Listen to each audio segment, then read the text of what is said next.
5 seconds to go and the first rates will just start come up on your screen. I'm going to let my Bloomberg screen do all the talking. Just bear with me. There you go, the first rates any second now. Nifty is off to a flat start, Sensex is off to a negative start. Nothing in the mid-cap space is also looking anything exciting at all. Let me just first spot the real volume movers here. You got Prince Pipes, 7%, 4% higher for, now it's subsiding.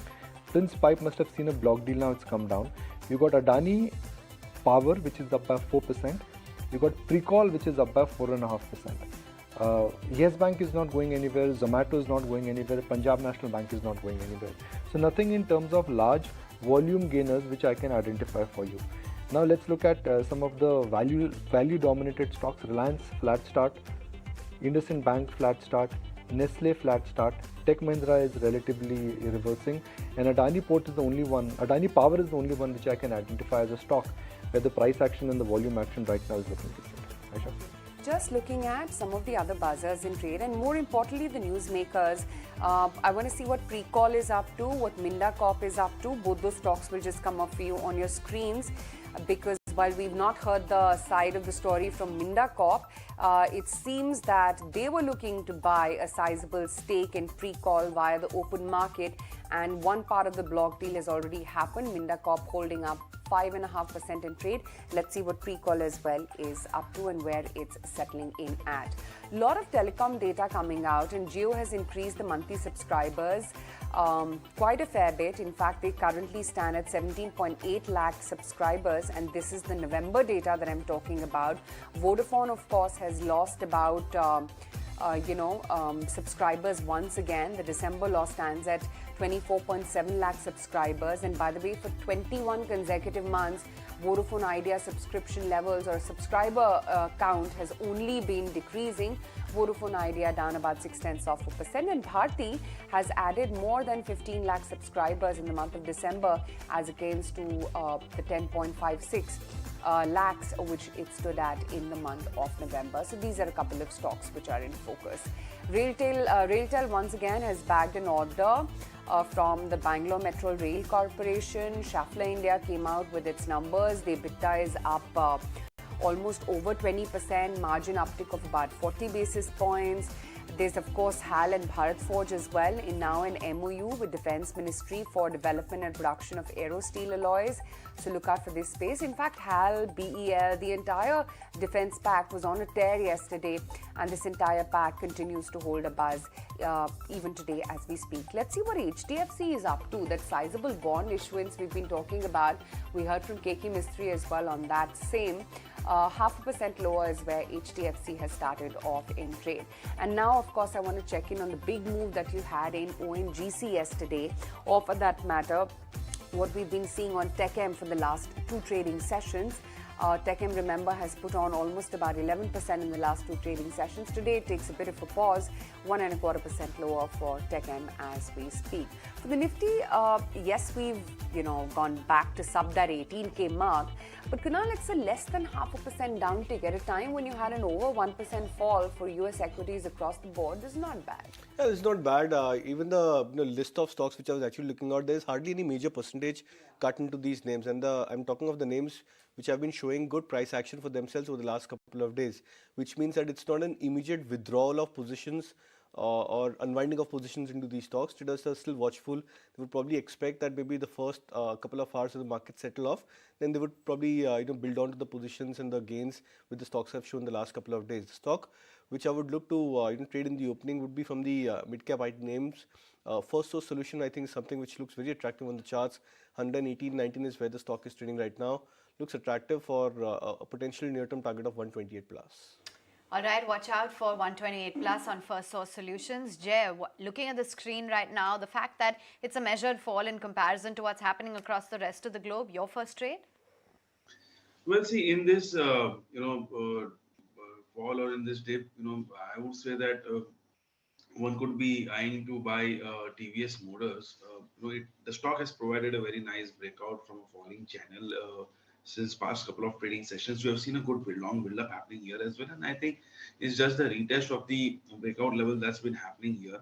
So I think on the upside, we are expecting around the levels of 1160 to 1180, at least in this Feb expiry.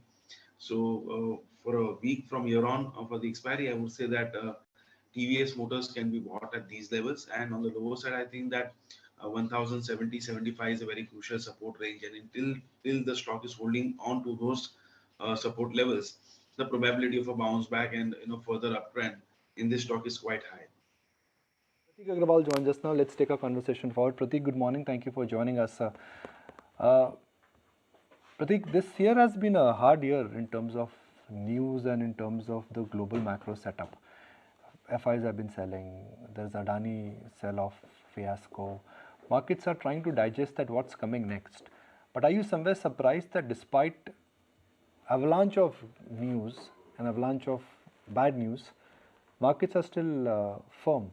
We are still 1 or 2% down for the year. No, I think that's been our view. From my previous organization till here, the base case was that 18 and a half time 1 year forward earnings is where we should end. Now, after this result season, also, the earnings for next year on the Nifty continues to be closer to 1,000 versus closer to 950. And that would put the fair value for the index between 18 and a half thousand. So I think we are close to there. I think we will end somewhere in that region, and then going forward in the new year, one should again expect earnings growth kind of returns. So yes, there will be noise, there will be volatility, there will be global tightening, there will be global interest rates increases more than what people expect. But in the end, earnings growth, money supply primarily from Indian investors is what will hold the markets well. Let's understand the concern now, and the concern is that inflation is having an impact on consumption. Pizza companies are saying we are selling less pizza. Zomato is saying that delivery is slowing down. White good companies are saying that AC, fridge, TV, toaster nahi bik raha hai. Are markets factoring that in, that a slowdown already has come in on the consumer end? Yeah, I think so. So if you look at the stock prices of the pack that you just mentioned, they have seen a sharp cut. Now, here let me share a view that for a very long time, Indian economy was led by consumption. Now, the thesis going forward is that manufacturing capex will be a probably stronger engine of growth over the next few years. I mean, ultimately, people are talking of manufacturing as a percentage of GDP expanding. So, and it is shown in this quarter number as well. Practically, the whole of the capital goods pack has delivered very strong numbers. And people are talking of strength continuing deeper into the future as well. So we are no longer only consumption driven. So yes, consumption is slowing down, but the other parts are doing well. And second, on consumption, there is something which is happening.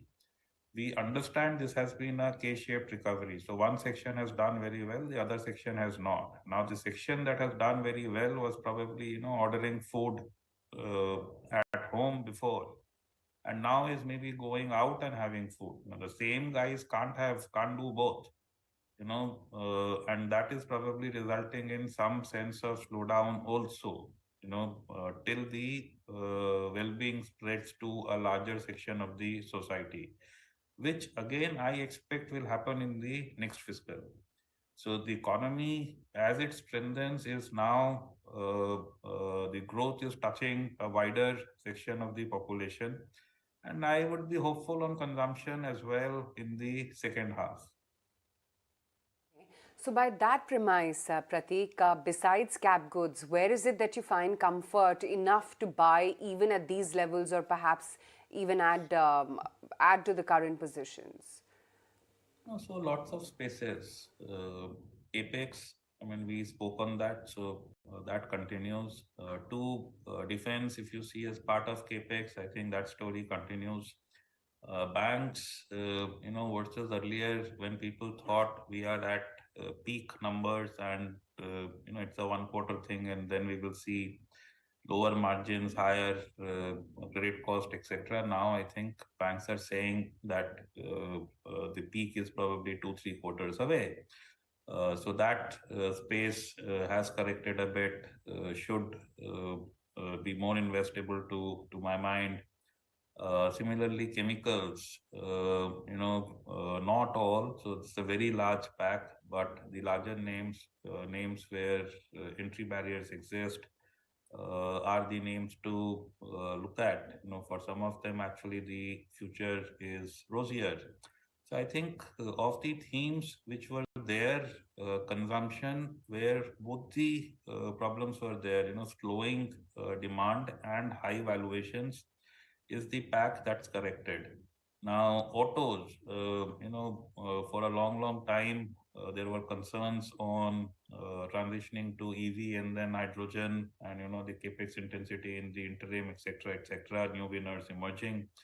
Now, I think every large company has shared the EV plans, so it is not like people are fighting which technology will win and positioning. Now people are rolling out all platforms, both on the two-wheeler side and on the auto side. So I think the space benefits from very strong margin uptick because of lower commodity input prices. So I think that again is a space where concerns were there, they are receding, and the tailwinds are probably again emerging. So tell us a bit about what you're buying and selling. I'll keep the next question very simple. No, so let me tell you what we did as a house was to sit together and identify narrow themes. Okay. So in terms of differentiation, we still believe in lending, we need to be with banks, but maybe incrementally some money should go into NBFCs as well. We had a defense allocation for the whole house. In China plus one, we thought chemicals are probably a better way of investing there. In healthcare, we actually thought hospitals are a better way of investing versus the branded generic or generic businesses. In technology, while bulk of the allocation is still services, we are underweight technology, but not by much. We are saying that the new age tech companies are now de facto good businesses, good valuations, weak hands. So we are starting to definitely nibble there. So that gives you a sense. So as a house, you will see all of our funds now being positioned in these spaces. Morning, what's your take when it comes to the China plus one factor? Which sectors do you believe that this could aid?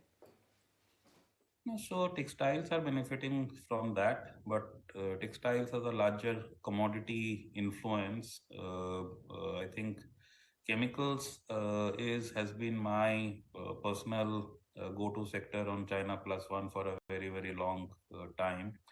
A very long runway of growth with good margins and good sustained ROCs. Otherwise, the PLI scheme beneficiaries are also beneficiaries of China plus one. So there is a combination of China plus one and PLI. But there's, one, there are too many companies coming in. Two, one is not sure of the entry barriers. It's more to do with who one is able to partner and so on. So that is receding in the order of preference, frankly. Okay, in the meantime, wanted to also get in just your opinion on new age tech, given the fact that we have seen some of these companies as well bounce back. Just a quick take here, Prateek. No, so I mentioned that, we believe many of these companies are great businesses, good valuations, weak owners. So ownership changes is what will cause volatility in the stock price. So, one should size the positions well, but at the same time, good times to look into that space. many of the brands there may be stronger than the strongest of the brands we know of. So the new age companies, within a moment, what can one think of? Well, those brands are stronger than any other brand in the country. Many of these are now, one player, two player, three player kind of businesses. So in the marketplace also, while there can be theoretically disruption, but as of now, it's a very, very strong position that some of these winners have in the marketplace. And the path to profitability is being shared by practically everybody. So it's no longer that I made a loss of $100 last year and this year I will do 200 and the next year I will do 300. The story is now changed to, yeah, I made a loss of 200. Now next year, probably I will get to EBITDA break even, and the year after maybe PAT break even. So that is what is interesting. And many of these are PE sponsored, all of them are PE sponsored businesses. Right. Now it will start to make sense if the losses Right. of the past somehow replicate into profits of the future. Sure. Thanks very much, Prateek, for taking time out and joining in and giving us your view on the markets. Let's hear it out from market veteran then, Ramesh Zamani, who says that India's bull market is intact and we are the only nation that can compete with China in terms of manufacturing. He's bullish on defense, railway PSUs, and companies that manage data efficiently. Because I'll tell you the two new sectors that we've been trying to bet on. Some you may be familiar with.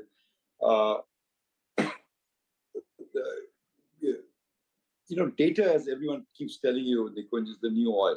I mean, that's now a well-known fact out there. Now, data has a lot of components. You've got to aggregate it, you've got to analyze it, you've got to put intelligence out of it.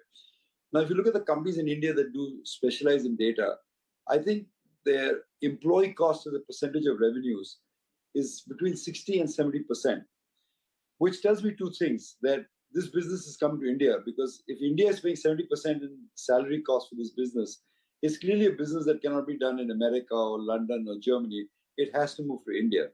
So there are a lot of new companies in there that are using data either to aggregate it in a database or ship it out in intelligent forms. So I think the first sector of new ideas, if you wish, is we're looking at those set of companies because we believe that the cost basis of that business also almost ensures, given that we have now good telecommunication and cheap property prices, that the business will shift to India. The second business, which you, as you know, I've been bullish on the last few years, is particularly some of the defense and railway PSUs. And given the government's capex push in railways particularly, I think there's some very cheap stocks, I'll use that word advisedly, cheap stocks in the railway space. And if you notice the last few days, there's been a lot of noise of India becoming an export powerhouse in the defense sector. Now, if India is going to be an export powerhouse on defense, $5 billion is the number bandied around next year. I think a couple of listed companies which will have to benefit dramatically from that push. So I would say you go for data, and then I would still stick to some of the cheaper defense and rail PSUs, particularly because of the capex and export push that they're experiencing. But are these businesses, especially the defense stroke railway businesses, are these high quality businesses? Because the top line may be great and the government commitment towards defense and railways is strong, but some would argue back and say that these are not the best of the businesses when it comes to return ratios. Well, I disagree with that. I mean, I'll give you an example of a company that I still own, and I'm only saying it as an example, not for anyone to buy it or anything like that. So please be very careful. You remember, Nikunj, in the early 2000s, we used to buy a company called Bharat Electronics, which I own today also, but I'm not recommending it. I'm just saying that the stock from those lows, it was a 300 crore market cap, it's now a 60,000 crore market cap. So over the years, it's compounded for investors, paid a very rich dividend yield.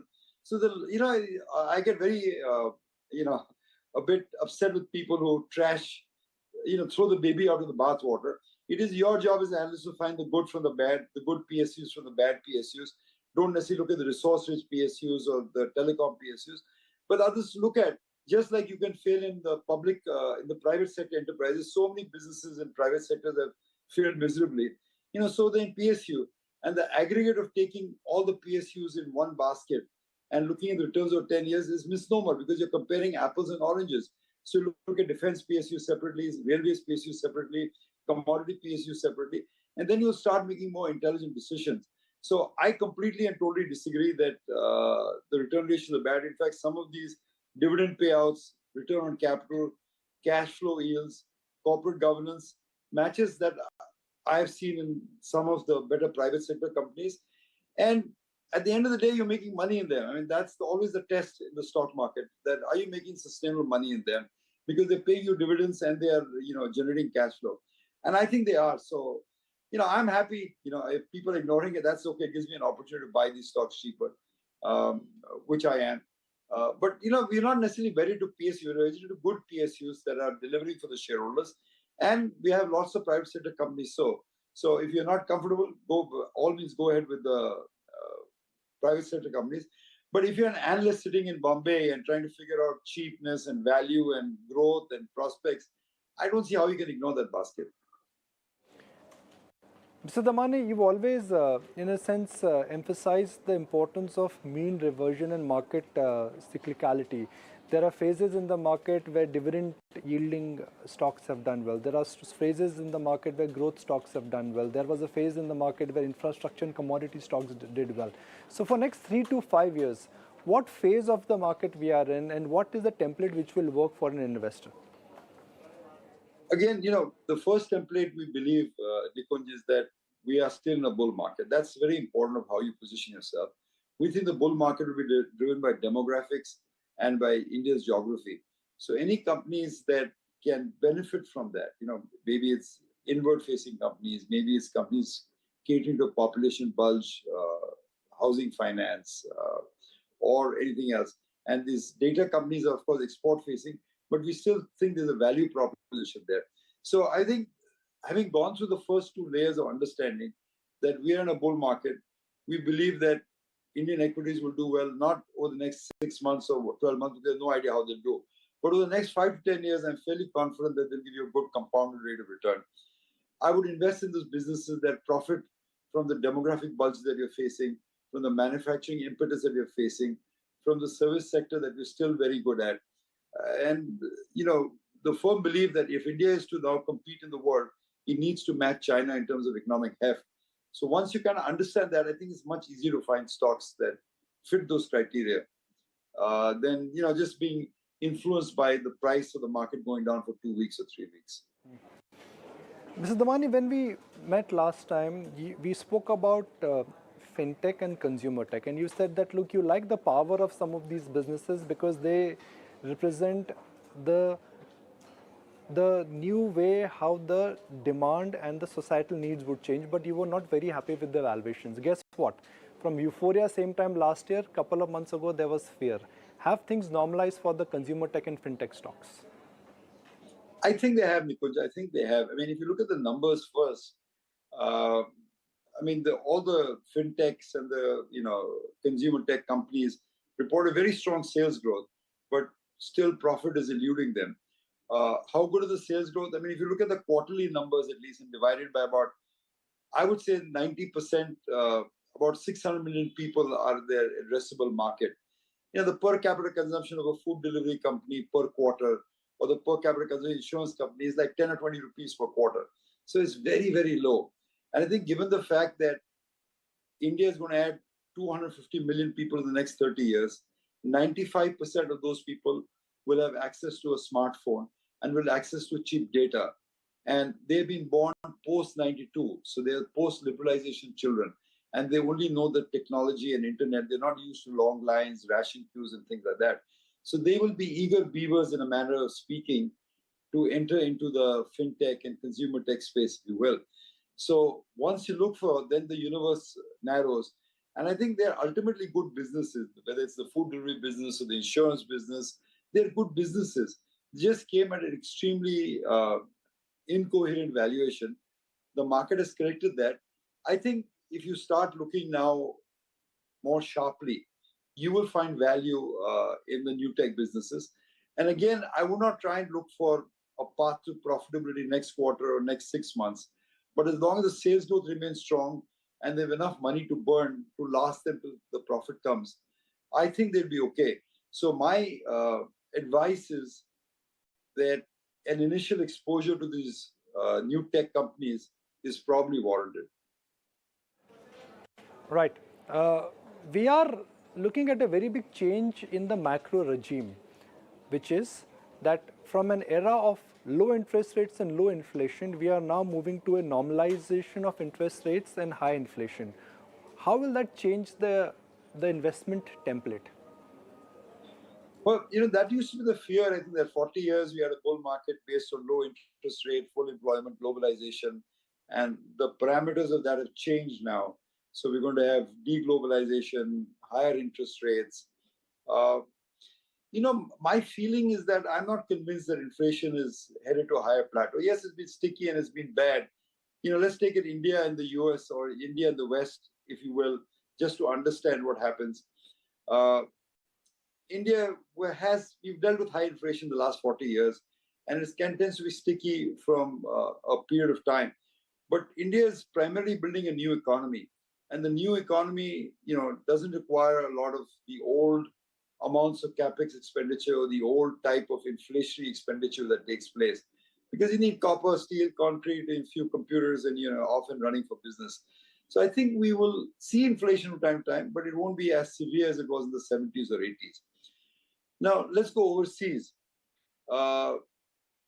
If you go and see the new factories that Tesla is building, or Amazon is building, or any of the great companies in America building, they're being staffed by robots.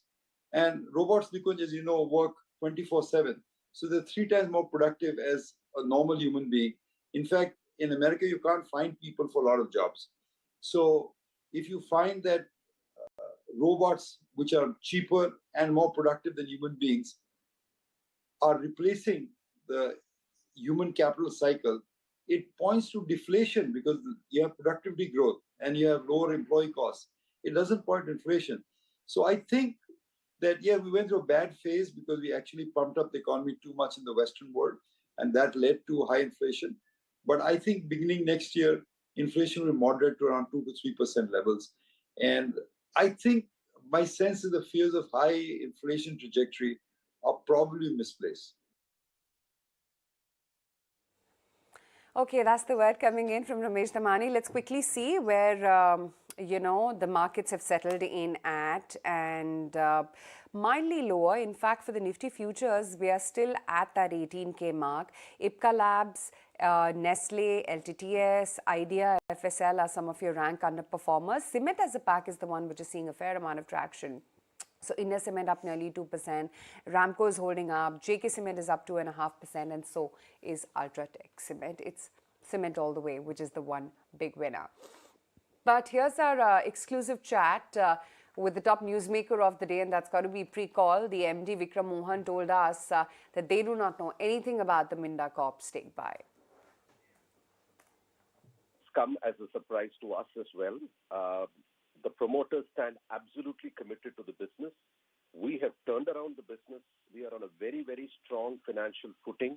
We are long-term debt-free. We have technologies in place. We have signed in the recent past technology agreements with 3 class-leading companies globally, 2 from Europe and 1 from Silicon Valley, to position our products out there. We are generating substantial cash profits, which will fund our expansion plans. I've been constantly talking about our expansion plans and how we intend to double our turnover in the coming years. Our PLI application has been accepted by the ministry as well. So I don't know where this baseless information is coming from, ma'am.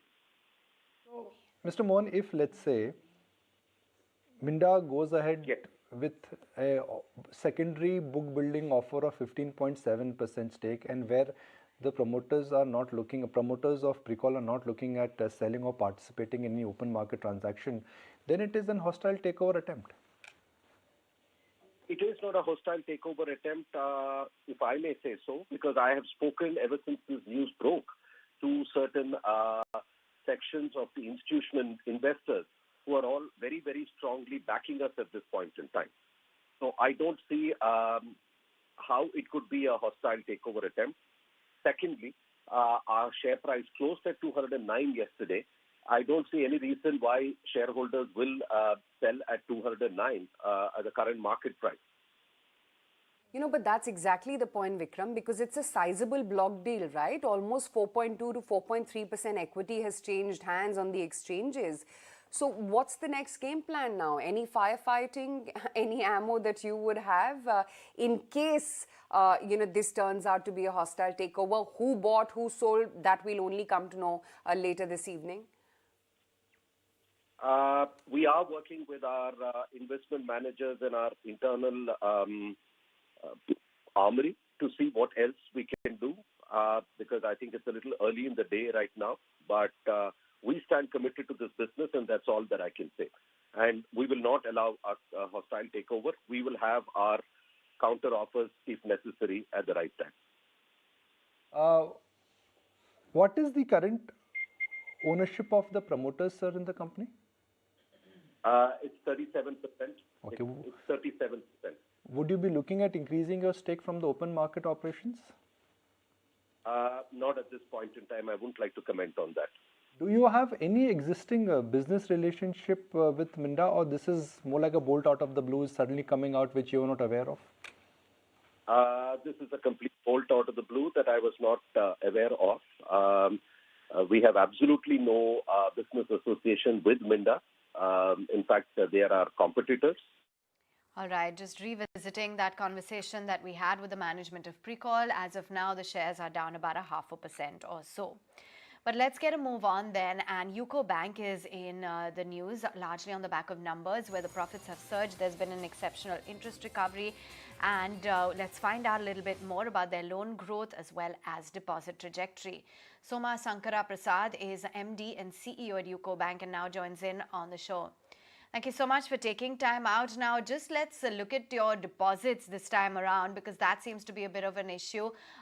What is your outlook for the calendar year 2023? Will it be the year of deposit mobilization? Yeah, see, if you look at the deposit side, what has now happened is that most of the banks have increased their deposit rates. And with the inflation, of course, there has been a spike recently, but for that factor, inflation had gone below 6%, and we are offering about 7.5% to 8% on the deposit side. So the depositors are getting a real return on their deposits for the last few months. I think a lot of depositors who would have gone to the other sectors earlier because they were getting a negative return on the bank deposits would come back to bank deposits. So I would see that in the next 1 year, maybe the deposit growth will certainly pick up in the banks. And will this growth come at the cost of NIMs, however? Because your NIMs are now at 3%. What is your trend or guidance going forward for, say, the fourth quarter or the full year? See, if you look at the NIMs, generally what happens is that on the advances side, the entire portfolio gets repriced whenever there is an increase in repo. But on the deposit side, it is only the incremental deposits which get repriced, or the incremental deposits we have to pay a higher rate of interest. So, I mean, to that extent, at least, I mean, the impact would not be there on the NIMs. But having said that, I think that with the deposit rates going up, it will have an impact on the NIMs to a certain extent. But you'll have to also see that with the recent repo rate hike, the MCLR as well as the repo rate, what we charge to the borrowers has gone up. So the impact on NIMs would be there because there has been an increase in the deposit rates, but it would be very limited. What we have are the numbers for the quarter gone by, and quarter gone by for most of the banks was solid, including yours. But now we understand that slowdown has started.